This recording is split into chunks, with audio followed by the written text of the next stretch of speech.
Assalamualaikum warahmatullahi wabarakatuh. Salam semangat dan bahagia. Memenuhi penugasan refleksi diri calon guru penggerak Angkatan 7 dalam memaknai dan menghayati pemikiran Ki Hajar Dewantara. Saya sebagai pembelajar merdeka berupaya dapat menginternalisasi semboyan Ingarso Sung Tulodo, Ingmadia Mangun Karsa, dan Tutwuri Handayani. Seperti yang kita ketahui bersama, dalam upaya memajukan sebuah kehidupan suatu bangsa dibutuhkan suatu proses pendidikan. Adanya permasalahan dalam menghadapi tantangan global membutuhkan suatu sistem pendidikan yang mengedepankan revolusi mental, di mana sistem pendidikan bukan hanya sebagai upaya transfer ilmu pengetahuan semata, namun perlu menekankan pula aspek cipta, rasa, dan karsa. Pada diri manusia, dorongan yang berasal dari suatu keinginan akan dipertimbangkan oleh akal pikiran, diperhalus oleh perasaan sebelum berbuah menjadi perilaku. Pendidikan adalah suatu tuntunan yang diberikan agar seorang anak dapat tumbuh dan berkembang sesuai dengan kodratnya untuk mencapai keselamatan dan kebahagiaan setinggi-tingginya, penuh manfaat untuk dirinya dan masyarakat. Ajaran agama yang dianut dan kultur suatu bangsa sebagai kodrat yang perlu menjadi tuntunan. Budi pekerti dan keterampilan hidup menjadi suatu yang penting dari hasil sebuah pendidikan. Dalam Merdeka Belajar ada sebuah tuntunan, di mana pertumbuhan peserta didik tidak ditentukan oleh kehendak seorang guru semata.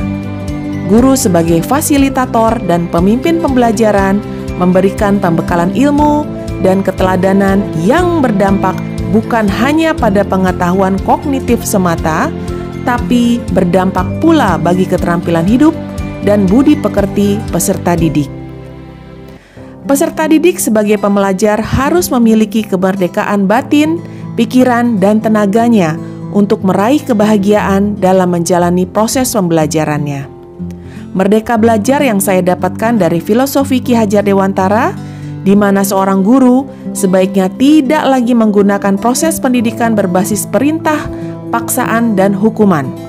Peserta didik berhak untuk memilih proses belajar sesuai dengan kebutuhan dan keinginannya.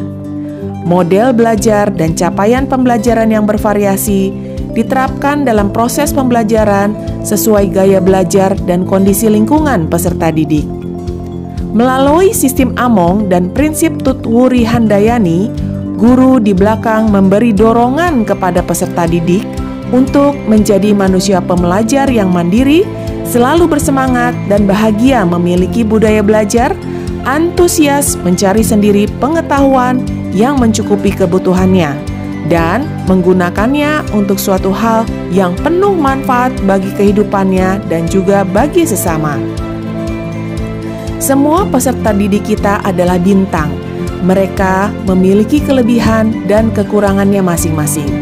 Tugas pendidikan adalah menyediakan pengalaman belajar bagi peserta didik agar mereka menyadari potensi diri dan memiliki semangat untuk belajar sesuai dengan potensinya.